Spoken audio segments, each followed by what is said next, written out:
रत्नागिरी नागपूर राष्ट्रीय महामार्गासाठी कोल्हापूर जिल्ह्यातील चोकाक ते अंकली या महामार्गातील शेतकऱ्यांच्या जमिनीचं संपादन करण्याची प्रक्रिया सुरू आहे। मात्र इतर जमिनीचा चौपट मोबदला दिला जातोय, तर चोकाकपासून पुढच्या जमिनीसाठी दुप्पट भरपाई दिली जातीये। हा अन्याय असल्याचा आरोप करत शेतकरी संतप्त झाले आहेत। आज शिरोळ तालुक्यातील निमशिरगाव इथं जमिनीची मोजणी करण्यासाठी आलेल्या अधिकाऱ्यांसमोर एका शेतकऱ्यानं आत्मदहन करण्याचा प्रयत्न केला। चौपट मोबदला मिळाल्याशिवाय भूसंपादन करू देणार नाही अशी मागणी करत शेतकऱ्यानं अचानक पेटवून घेण्याचा प्रयत्न केल्यानं एकच खळबळ उडाली।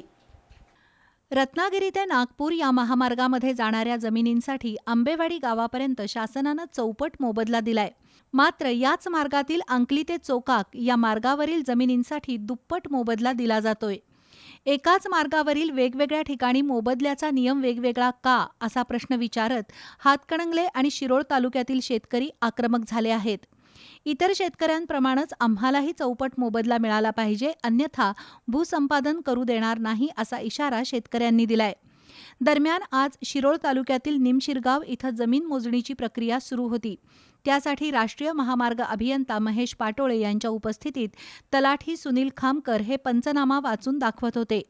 मात्र भूसंपादनासाठी मोबदल्याच्या अटी मला मान्य नाहीत, जमिनीचा चौपट मोबदला मिळालाच पाहिजे असं म्हणत अविनाश कोडोले या शेतकऱ्यानं अधिकाऱ्यांसमोरच आत्मदहन करण्याचा प्रयत्न केला।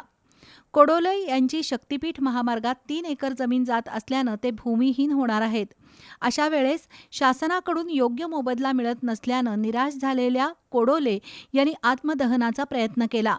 दरम्यान योग्य मोबदल्यासाठी शेतकऱ्यानं अधिकाऱ्यांसमोरच पेटवून घेण्याचा प्रयत्न केल्यानं जिल्ह्यामध्ये खळबळ उडालीये।